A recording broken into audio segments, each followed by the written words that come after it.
Bishop Van, Father Jerry, Mr. Murphy, Miss Claire, the Mater Dei administration, faculty, staff, family, friends, and finally, my fellow graduates. Top of the morning to you. I had to say that one last time. Wow, what an auspicious occasion. While it's a big transition and a time of great change, it is also an opportunity for reflection. It's bittersweet to be leaving Mater Dei, but we all have dreams about our next endeavor and how that will lead us one step closer to our ultimate goals.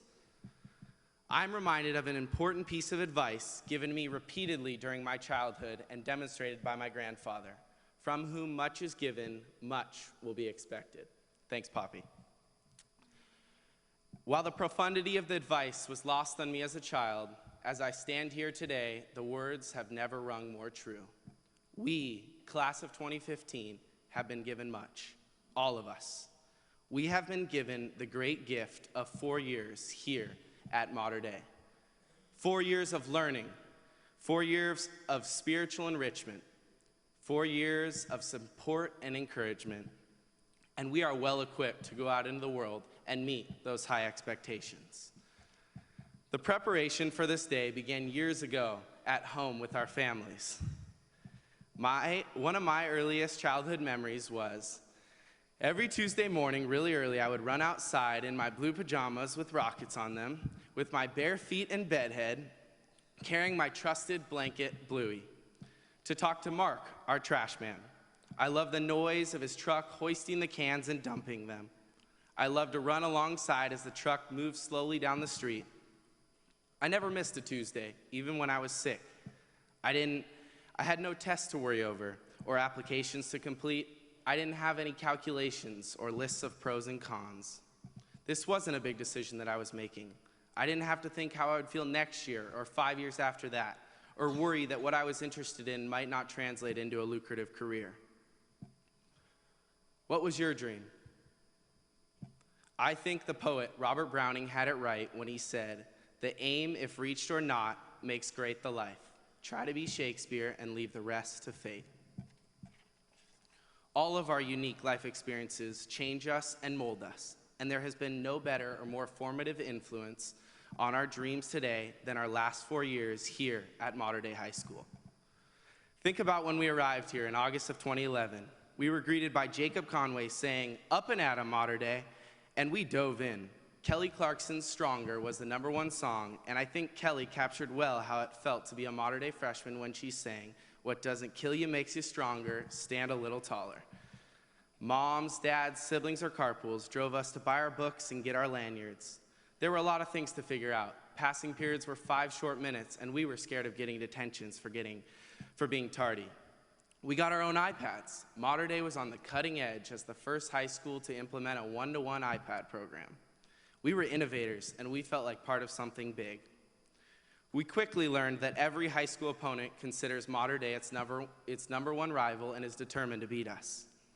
We started to hear, "It's a great day to be a Monarch," and we started to believe it. The opportunities at Mater Dei seemed endless. And I remember feeling how somehow faith was being woven into our lives through our religion classes, retreat opportunities, and masses. Then came summer vacation, and we were back for our sophomore year. Thomas Sweeney greeted us, "Good morning, Mater Dei," and we were happy to see our friends, but not too happy about zero period. Our uniforms from freshman year were tight, and the skirts were a little short. We had harder classes, but we were the big shots of lower lunch, or so we thought. Our many hours in the classroom, pool, on the fields, in the theater, in the classroom, in the chapel, and in the gym led us to better understand our passions and strengths. Our school days lasted from early in the morning until dark as we became entrenched in the community that is Mater Dei High School. We were learning about ourselves, learning to work with others, honing our skills, and starting to specialize. And Mater Dei was becoming part of each one of us. We could count on daily prayer, campus ministry, and masses to keep us focused on God rather than on ourselves. Some of us attended retreats, where our faith grew and we understood that our patroness Mary was surely helping us out with her words to Jesus on our behalf. Junior year arrived, and we were greeted by David Ure's Rise and Shine Mater Dei. Most of us drove ourselves to school. iPads were officially used for educational purposes only, and OMG AirWatch worked. We were caught up in studying, taking SATs and ACTs, and looking at colleges, and we finally had upper lunch. We were over halfway through school, and we were looking towards the future. In January, the entire MD community was badly shaken by the tragic loss of former monarch John Walters. He was a teammate, a 19-year-old gentle giant, seemingly invincible and untouchable. And his death made us realize that we are not going to live forever, that life can be over in an instant.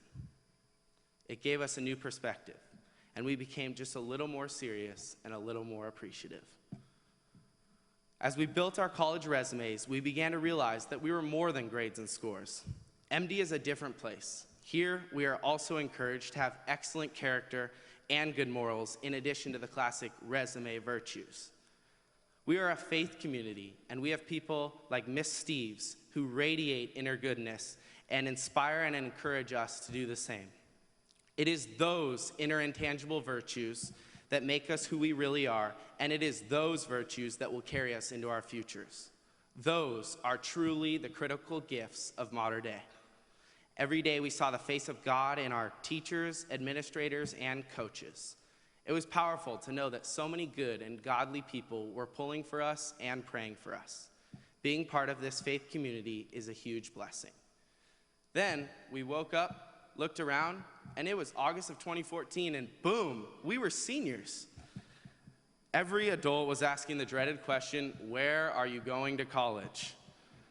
Most of us didn't know. We were madly trying to complete applications, talk to coaches, submit portfolios, visit campuses, while still completing our schoolwork and participating on our teams, clubs, and other commitments. Shopping online, Pinterest, and ESPN Mobile served as welcome distractions. Our class embraced every moment as our girls' soccer team won the upset game of the century. The MD choirs earned first place in all categories in the national competition in Orlando. Basketball girls and boys went to the state finals, and Little Shop of Horrors received several J-Ray nominations. We are CIF champions and finalists, national title winners in cheer and song, award-winning artists and writers, a National Merit Finalist, a National Gatorade Player of the Year, and a Gates Millennium Scholar. We have the largest number of Division I college athletes and the greatest number of students with above a 4.0 GPA. We are truly an outstanding group, and that means we can have a major impact on the world. Indeed, much has been given. Mater Dei has served us well, so class of 2015, what are we going to do now?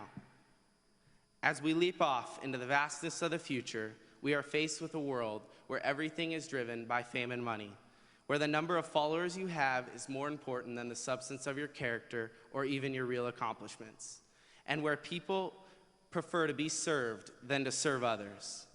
The chasm between the haves and the have-nots continues to widen. Our government languishes in gridlock, and technology dictates our interactions. Where is God in all of this? I challenge our class to keep our eyes on God. Have a higher purpose, because it's not about how much money you make. It's about the people in your life and the love that you give. That's the way to make the world a better place.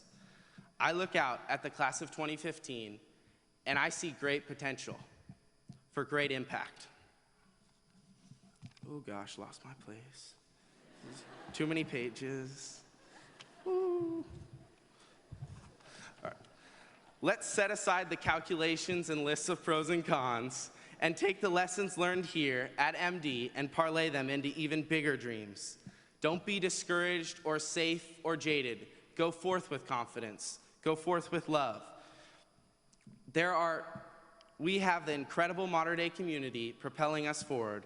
There are high expectations for us because we have been given the great gift of 4 years here at Mater Dei.